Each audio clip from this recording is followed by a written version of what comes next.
Black fatherhood all the time. It must be Black fatherhood all the time.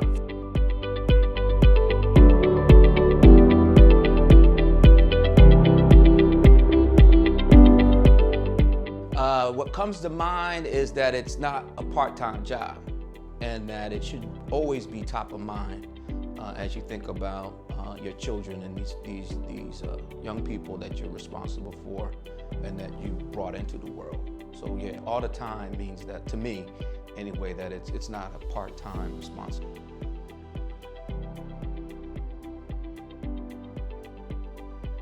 Ooh, good question. Number one lesson is to be prepared. I think that my father was, he's 87 now. He's a child of the Depression. Actually, let me change that. Yeah, and so I would say that to not take things for granted.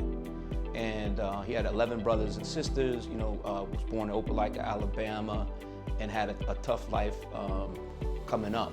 And I think what he instilled in me is to appreciate what you have and not take certain things for granted, I think as a result of his situation coming up. So he instilled that in me, and I appreciate what I have and don't take things for granted.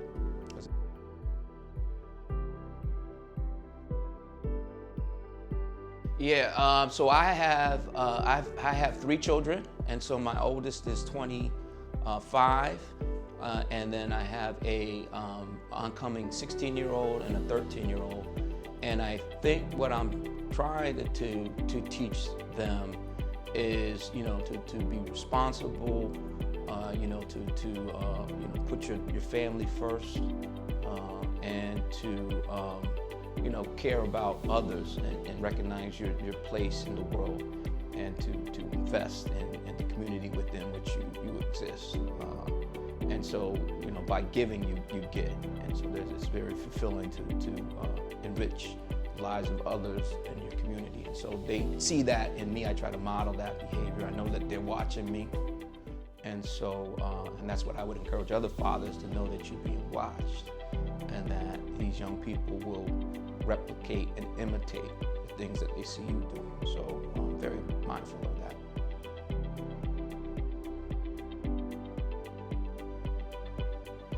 Favorite fatherhood memory? That's a good question. And I would suggest, what comes to mind. So spontaneity. My daughter, like I said, is 25, and I remember she was born in Jacksonville, Florida, and so we would go back and forth between Jacksonville, Florida, and Connecticut, and we would drive up 95 north. And one of the favorite memories would be that we would drive up together at a Maxima, and I would think that she was sleeping. It'd be, so it's like an 18-hour drive. I would do it straight or whatever, and put her in the back. She was in her thing, and she'd have her pacifier, and it'd be like 2 in the morning, and I would think she was sleeping, but she was awake. And she was watching me in the mirror, sucking on her pacifier, and we were driving up together. So that's just a memory that pops in, and we would just kind of go back and forth to see the family and stuff like that. And she's kind of been close to me in that way, for 25 years. And so she was an infant at that time, but that's my ride.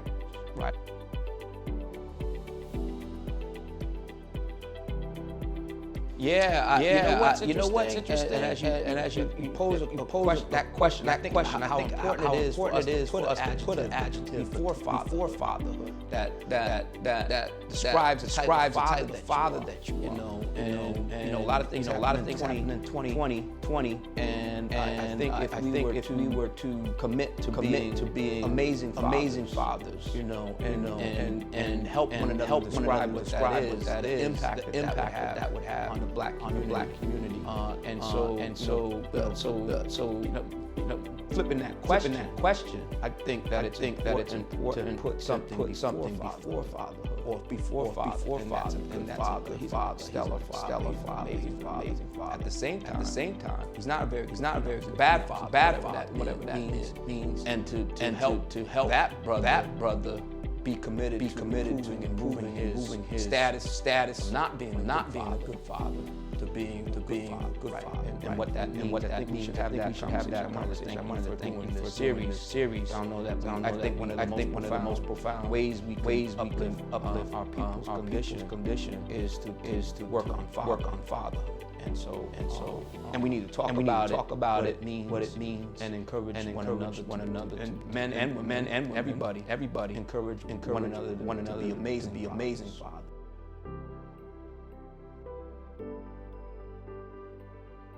Two things. One is when I think about who I am, who Dr. G. Duncan Harris is, I think Christian, husband, next up is father, right? And then son, CEO, brother, but certainly 3 is father. And I would encourage others to think about, that part of your identity and where it kind of ranks. And I think that if brothers elevate that more and put the time in and it is sacrifice, that it should be one of your most the titles that you're most proud of as it relates to who you are. And so there's that. And then the other thing I did want to say too is that it's about time, talent, and treasure, right? And that you need to give all of those things to your children. And time, probably the most important thing. It's not how much you write a check for or these expensive belts and all this. It's the time, and that's what the kids really want. Quality time.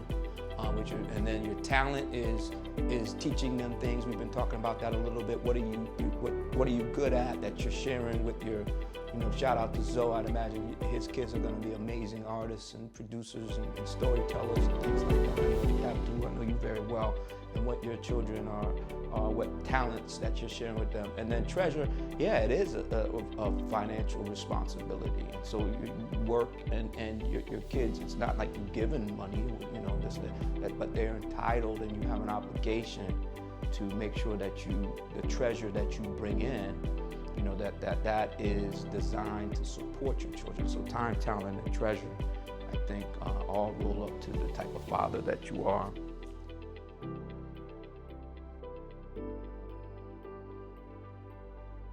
It's interesting because as I mentioned, my father's 87 right now, and so the roles have shifted, and so he's very reliant on me, to help him with his decisions and his food and managing his affairs. And I'm very mindful. I take my son to when I go to do things with him, and so it's interesting because he's seeing what I'm doing for my father now. And we talk about it, and I said, well, when I get that age, I'm gonna need you to take care of me and care for me in the way in which you see me taking care of my father at this point in his life. So, as it relates to remembering, I would say that I want them to remember that I was a loving father that made sure that they had what they needed to feel safe, secure, feel loved, and to have what they needed to be, fulfilled humans, right? And so I think that when I'm not here, hopefully they think, fondly, and hear my voice and think about the experiences that we shared together. So, that's what my hope is for when I'm not here. That's how they remember me, this loving, caring father that made sure that they had what they needed to be fulfilled as humans.